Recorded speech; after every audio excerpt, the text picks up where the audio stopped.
የህወሓት ማዕከላዊ ኮሚቴ በአክሱም ከተማ ያደረገውን ስብሰባ ተከትሎ የፕሪቶሪያውን ስምምነት በይፋ በማፍረስ ጦርነት ስለማወጁ ልዩ ሰበር መረጃ ደርሶናል። በዝርዝር ይቀርባል። በሲቪሎች ላይ የተፈጸሙ ጥቃቶችን የሚያሳዩ ተንቀሳቃሽ ምስሎችና ፎቶግራፎች በማህበራዊ ሚዲያ መሰራጨታቸውን ተከትሎ የአምቦ ከተማ ነዋሪዎች ከተማዋ በተደራጁ ወንጀለኞች ቁጥጥር ስር መውደቋን ገለጹ። የነዋሪዎቹ ቃል በቆይታችን ይቀርባል። የአዲስ ስታንዳርድ ማኔጂንግ ኤዲተር በሲቪል ልብስ በለበሱ ሰዎች ከቢሮ መታገቱ ሚዲያው አስታውቋል። ሰፋ ያለ መረጃ ይዘናል። በአማራ ሳይንት ወረዳ ታጥቀው ሲንቀሳቀሱ የነበሩ አካላት ወደ ሰላማዊ መንገድ መመለሳቸው ተገለጸ። ፋኖ በፊናው ግለሰቦቹ የቡድኑ አባል እንዳልነበሩም ተናግረዋል። ክቡራትና ክቡራን የጥበብ ሚዲያ ቤተሰቦች በቆይታችን እነዚህና ሌሎችም ሀገር አቀፍ መረጃዎች በዝርዝር እናቀርባለን። ለቤቱ አዲስ የሆናችሁ ውድ ቤተሰቦቻችን ሰብስክራይብ በማድረግ የደውል ምልክቷን በማብራት የቤቱ አባል ተሆኑ ዘንድ በአክብሮት እንጋብዛለን። በቅድሚያም የዕለቱን የቢዝነስ ዘገባዎች አስቀድመን ወደ ዝርዝር ዘገባዎች እናልፋለን። አብራችሁን ቆዩ። ውድ ቤተሰቦቻችን የዕለቱን የውጭ ሀገር ገንዘቦች ዕለታዊ የምንዛሬ ዋጋ እንደሚከተለው ይቀርባል። በዳሽን ባንክ ዶላር 153 ብር፣ ዩሮ 181 ብር ከ8 ሳንቲም፣ ፓውንድ 209 ብር ከ2 ሳንቲም፣ የስዊስ ፍራንክ 198 ብር ከ6 ሳንቲም፣ ድርሃም 44 ብር ከ3 ሳንቲም፣ ሪያል 43 ብር ከ4 ሳንቲም እየተመነዘረ ይገኛል። በአቢሲኒያ ባንክ ደግሞ ዶላር 153 ብር ከ4 ሳንቲም፣ ፓውንድ 208 ብር ከ2 ሳንቲም፣ ዩሮ 182 ብር፣ የስዊስ ፍራንክ 194 ብር ከ1 ሳንቲም፣ ድርሃም 44 ብር ከ1 ሳንቲም፣ ሪያል 43 ብር ከ7 ሳንቲም፣ ዩዋን 22 ብር ከ2 ሳንቲም እየተመነዘረ ይገኛል። በህብረት ባንክ ዶላር 153 ብር ከ4 ሳንቲም፣ ፓውንድ 207 ብር፣ ዩሮ 182 ብር ከ8 ሳንቲም እየተመነዘረ ይገኛል።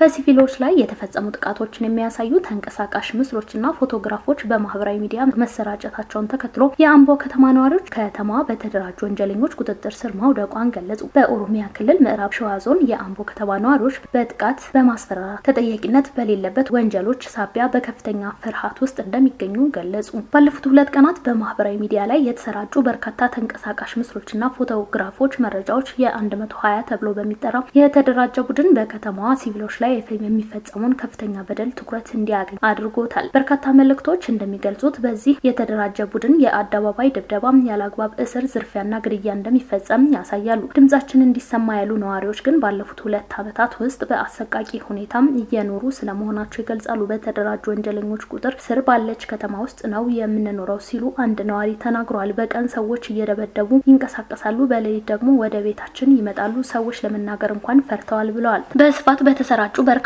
የማህበራዊ ሚዲያ ዘገባዎች መሰረት በአንዳንድ ሁኔታዎች ወንጀለኞች በነጻነት በሚንቀሳቀሱበት ሁኔታ የጥቃቱ ሰለባዎች እንዲታሰሩ ይደረጋል። አንድ ተንቀሳቃሽ ምስል አንድ ወጣት በአደባባይ ሲደበደብ የሚያሳይ ሲሆን ነዋሪዎች እንደሚሉት ከተደበደበ በኋላ በዚያው ዕለት በፖሊስ የታሰረ ሲሆን ጥቃቱ የፈጸሙበት ግለሰቦች ግን በነጻነት ሲንቀሳቀሱ ታይተዋል። የተደበደበው ሰው አሁንም እስር ቤት ሆኖ ጥቃት እየደረሰበት ነው። ጥቃት የፈጸሙበት ግን በነጻነት ይንቀሳቀሳሉ። ህዝቡ እያየ ያለው ይህንን ነው ሲሉም ሌላ ነዋሪ ገልጸዋል። ሌሎች እንደሚሉት ደግሞ የታሰሩ ዘመዶቻቸው ለማስፈታት ቤተሰቦች ከፍተኛ መጠን ያለው ገንዘብ እንዲከፍሉ ይገደዳሉ። ከካፌ ውስጥ በሰው ፊት ሰዎችን ይዘው ይሄዳሉ ሲሉ ሶስተኛ ነዋሪ ነግረውናል። በኋላም ቤተሰቦቻቸው ገንዘብ እንዲከፍሉ ይነገራቸዋል። ለሳምንታት ከታሰሩ በኋላ ገንዘብ ሲከፍሉ ብቻ ይለቀቃሉ። ይህ የተደበቀ አይደለም፣ በአደባባይ እየሆነ ያለ ነው ብለዋል። በማህበራዊ ሚዲያ ከወጡት እጅግ አሳሳቢ ክሶች መካከል ግድያዎችና የተጎጂ ቤተሰቦችን ማስፈራራት ይገኙበታል። አንድ ዘገባ አንድ መምህር ከቤቱ ተወስዶ ስለመገደሉና ቤተሰቦቹን ጉዳዩን ሲጠይቁ ማስፈራሪያ እንደደረሰባቸው ይጠቀሳል። ነዋሪዎቹ በፍርሃት ድብደባ ውስጥ መሆናቸውና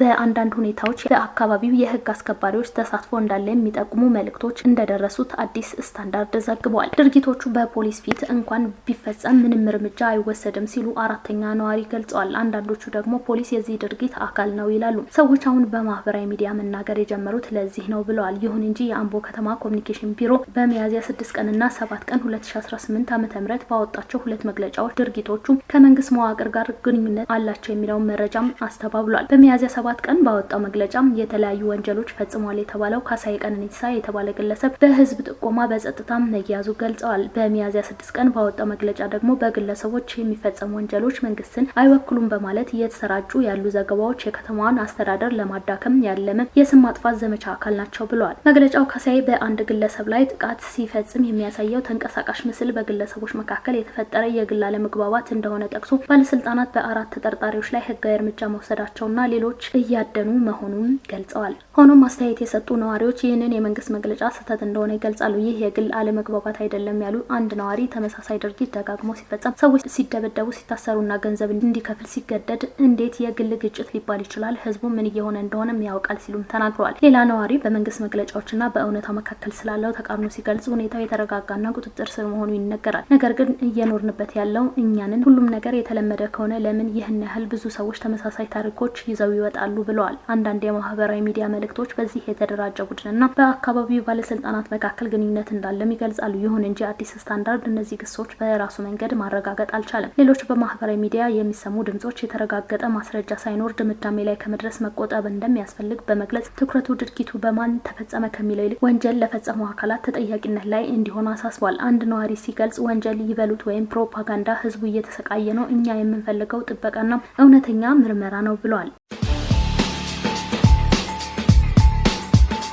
የአዲስ ስታንዳርድ ማኔጂንግ ኤዲተር በሲቪል ልብስ በለበሱ ሰዎች ከቢሮ መታገቱን ሚዲያው አስታወቀ። ጃኬን ፐብሊሽንግ ኃላፊነቱ የተወሰነ የግል ማህበር የአዲስ ስታንዳርድ ማኔጂንግ ኤዲተር የሆነው ጋዜጠኛ ሚሊዮን በየነ ዛሬ ሚያዝያ 7 ቀን 2018 ዓ.ም ረፋድ 4:40 ገደማ ማንነታቸው ባልታወቁ ሲቪል ልብስ በለበሱ ሰዎች ከመስሪያ ቤቱ ተወስዶ የደረሰበት ባለመታወቁ የተሰማውን ከፍተኛ ስጋት ይገልጻል። እነዚህ ግለሰቦች ጋዜጠኛ ሚሊዮን ለጥያቄ ትፈለጋለህ ካሉት በኋላ ወደ አልታወቀ ስፍራ ይዘውት ሄደዋል። ጃኬን የተመለከተው የደህንነት ካሜራ ሲሲቲቪ ምስል እንደሚያሳየው በርካታ ሲቪል ልብስ የለበሱ ግለሰቦች በጥቂት ደቂቃዎች ውስጥ ተከታትለው ወደ ህንጻው ሲገቡ ይታያል።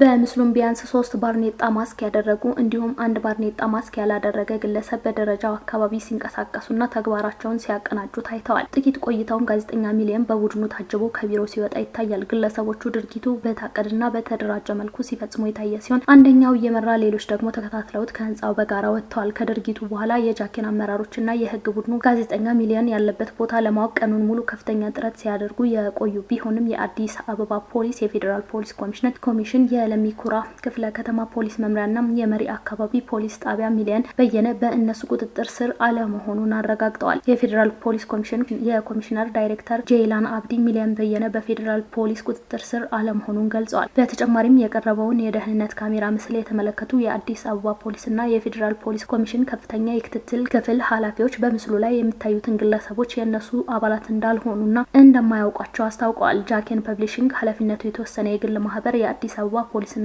የፌዴራል ፖሊስ ኮሚሽን ጨምሮ የሚመለከታቸው አካላት በጋዜጠኛ ሚሊዮን መጥፋት ዙሪያ አፋጣኝ ግልጽና ጥልቅ ምርመራ እንዲያካሂዱና ደህንነቱ ተጠብቆ በአስቸኳይ እንዲመለስ እንዲያደርጉም ጥሪ ያቀርባል። ጋዜጠኛ ሚሊዮን በየነ ቤተሰቡን የሚያስተዳድር በመንግስትም ሆነ በግል መገናኛ ብዙኃን የብዙ ዓመታት ልምድ ያለው አንጋፋ ጋዜጠኛ ነው። ይህ እገታ የተፈጸመው ባለፉት ጥቂት ወራት በአዲስ ስታንዳርድ የዜና ክፍል ስራዎች ላይ ተደጋጋሚና እየበረታ የመጣም የጸጥታ አስተዳደራዊ ጫናዎች ባሉበት ወቅት ነው። የአዲስ ስታንዳርድ ዋና አዘጋጅ ዮናስ ከድር ይህንን አስደንጋጭ ድርጊት አጥብቀን እናወግዛለን ሲሉም ተደምጠዋል። ጋዜጠኛ ሚሊዮን በየነ ማንነታቸው ባልታወቁ ግለሰቦች መወሰዱ ተቀባይነት የሌለውና እጅግ አሳሳቢ ነውም ብለዋል። በአስቸኳይ እንዲለቀቅ እንጠይቃለን። የሚመለከታቸው አካላትም የእሱን ደህንነት ለማረጋገጥና የህግ የበላይነትን ለማስከበር በፍጥነት እንዲንቀሳቀሱ እናሳስባለን ብለዋል። ጃኬን ፐብሊሽንግ ለሰራተኞቹ ደህንነት፣ ለፕሬስ ነጻነትና ለህግ የበላይነት መርሆች ያለውን ቁርጠኝነት እያረጋገጠ የሚመለከታቸው አካላት ጉዳዩን የሚመጥን ከፍተኛ ትኩረት እንዲሰጡት ያሳስባል።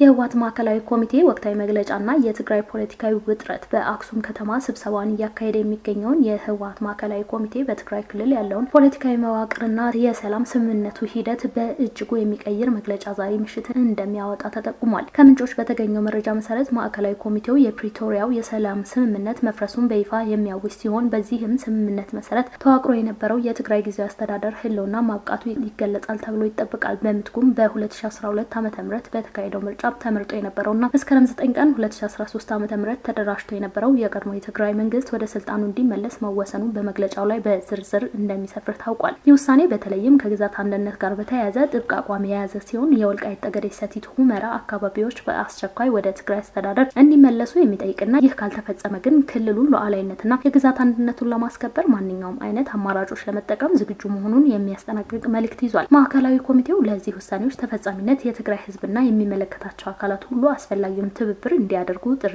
የሚያስተላልፍ ሲሆን ይህ እርምጃ በክልሉ ውስጥ ያለውን የስልጣን ሽኩቻና ከፌዴራል መንግስት ጋር ያለውን ግንኙነት ወደ አዲስ ምዕራፍ እንደሚያሸጋግረው ይገመታል። ከዚሁ ጋር ተያይዞ በክልሉ የሚንቀሳቀሰው ብሔራዊ ባይቶ አባይ ትግራይ ባይቶና የህወሓት ማዕከላዊ ኮሚቴ ያሳለፈውን ውሳኔ እንደሚደግፍ በይፋ አስታውቋል። ፓርቲው በጉዳዩ ላይ ያለውን ዝርዝር አቋም ለመግለጽና ድጋፉን ለማረጋገጥ ነገ ጠዋት በመቀሌ ከተማ ሆምላንድ ሆቴል ጋዜጣዊ መግለጫ እንደሚሰጥም ቀጠሮ ይዟል። ይህ የፓርቲዎች ቅንጅትና በክልሉ አስተዳደር ላይ እየታየ ያለው መዋቅራዊ ለውጥ በቀጣይ ቀናት በትግራይና በፌዴራል መንግስቱ መካከል ያለውን የፖለቲካ ትኩሳት ከፍ ሊያደርገው እንደሚችል የፖለቲካ ተንታኞች ስጋታቸውን እየገለጹ ይገኛሉ። ይህ የህወሓት እንቅስቃሴ በቀጥታ በፌዴራል መንግስት ጦርነት ማወጅ መሆኑንና በዚህም ሂደት የሚቀጥል ከሆነ ጦርነቱ ዳግም መጀመሩ አይቀሬ መሆኑን አመላካሽ ተደርጎ ተወስዷል። በአማራ ሳይንት ወረዳ ታጥቀው ሲንቀሳቀሱ የነበሩ አካላት ወደ ሰላማዊ መንገድ መመለሳቸው ተገለጸ። ፋኖ በፊናው ግለሰቦቹ የቡድኑ አባል እንዳልነበሩ ተናግሯል። በደቡብ ወሎ ዞን በአማራ ሳይንት ወረዳ ታጥቀው በጫካ ሲንቀሳቀሱ የቆዩ የታጣቂ ኃይሎች አባላት መንግስት ያቀረበውን የሰላም ጥሪ በመቀበል ወደ ሰላማዊ ህይወታቸው መመለሳቸውን የወረዳውና የዞኑ ኮሚኒኬሽን መዋቅሮች አስታውቋል። ወደ ሰላማዊ አማራጭ ከተመለሱት ግለሰቦች መካከል በሻለቃ መሪነት፣ በህዝብ ግንኙነትና በሌሎች የኃላፊ ደረጃዎች ላይ የተሰማርተው የነበሩ አመራሮች እንደሚገኙ የተገለጸ ሲሆን ግለሰቦቹ ወደ ማህበረሰቡ ሲቀላቀሉ የሀገር መከላከያ ሰራዊት፣ የአድማ መከላከያ ፖሊስና የአካባቢው አመራሮች አቀባበልና ወቅታዊ ሁኔታ የተመለከተ ገለጻ አድርገውላቸዋል። ወደ ሰላማዊ ህይወት የተመለሱት ታጣቂዎች በሰጡት አስተያየት ቀደም ሲል የነበራቸውን ትግል ጉዞ የህዝብ ጥያቄ በአግባቡ የማይመልስና ውጤታማ እንዳልሆነ በመረዳታቸው እንዲሁም በትጥቅ ትግሉ ምክንያት ማህበረሰቡ ላይ እየደረሰ ያለው መከራና እንግልት በማጤን የቀረበላቸውን የሰላም አማራጭ መምረጣቸውን ገልጸዋል። በመሆኑም አሁንም በጫካ የሚገኙ ሌሎች ታጣቂዎች የሰላም መንገድን ተከትለው ወደ ህዝባቸው እንዲመለሱ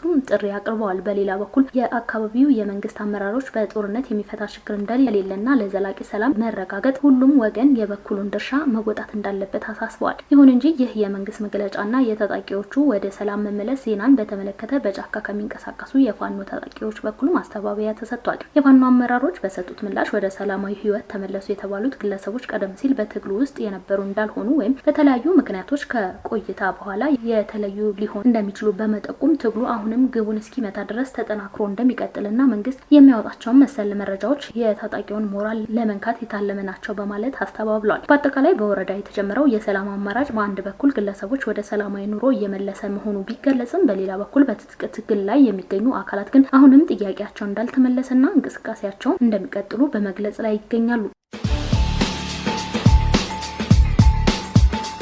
ኢትዮጵያ በየወሩ በአማካኝ የሁለት የውጭ ሀገር መሪዎችን ልዑካን እንደምታስተናግድ ተገለጸ። ኢትዮጵያ ያላት የምጣኔ ሀብት ተስፋና የልማት ስኬቶች የውጭ ሀገራት መሪዎችና ከፍተኛ ልዑካን ትኩረት እየሳበ መሆኑን የውጭ ጉዳይ ሚኒስቴር አስታውቋል። ሀገሪቱ በየወሩ በአማካኝ የሁለት ሀገራት መሪዎችና ከፍተኛ የልዑካን ቡድኖች እንደምታስተናግድ የተገለጸ ሲሆን ይህም የሀገሪቱ ዲፕሎማሲያዊ ተመራጭነት የሚያሳይ መሆኑ ተመላክቷል። የውጭ ጉዳይ ሚኒስቴር ዶክተር ጌዲዮን ጢሞቴዎስ ይህንን ያሉት ሰባተኛው ጠቅላላ ምርጫ አስመልክቶ ምርጫ በሀሳብ ብልጫ ለኢትዮጵያ በሚል መሪ ቃል በተዘጋጀም የፖለቲካ ፓርቲዎች የክርክር መድረክ ላይ ነው። እንደ ሚኒስትሩ ገለጻ በርካታ ሀገራት ከኢትዮጵያ ጋር አጋርነት ለመፍጠር ፍላጎት ማሳየታቸው አሁን ላይ አጀንዳ መሆኑን ጀምሯል። ሀገሪቱ ወደ አዲስ አበባ የሚያቀኑትም ኢትዮጵያ በተጨባጭ ውጤት እያሳየች ያለች ሀገር መሆኗን በመረዳታቸው መሆኑን አብራርተዋል። በተለይም በታላቁ የህዳሴ ግድብ፣ በግብርና ማዘመን፣ በከተማ ልማትና በዲጂታል ዘርፍ የተመዘገቡ ተሞክሮች ለሀገራቱ መሳብ ዋነኛ ምክንያቶች መሆናቸው ዶክተር ጌዲዮን ጠቅሰዋል። በተያያዘም በግንባታ ላይ ያለውን በአፍሪካ ግዙፍ እንደሚሆን የሚጠበቀው የአውሮፕላን ማረፊያ ፕሮጀክት የሚፈጥረውን ምጣኔ ሀብታዊ እድል ለመጠቀም በርካታ ሀገራት ፍላጎት እንዳላቸውም ተገልጿል። ዲፕሎማሲ ለጆሮ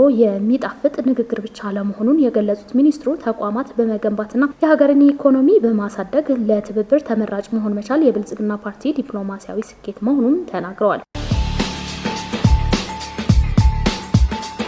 ክቡራትና ክቡራን የጥበብ ሚዲያ ቤተሰቦች ለሰዓቱ የመረጥናቸው ዘገባዎች በዚህ አብቅተዋል። ለቤቱ አዲስ የሆናችሁ ሰብስክራይብ በማድረግ የቤቱ አባል ትሆኑ ዘንድ በአክብሮት ጋብዘን ተሰናበትን። ሰላም።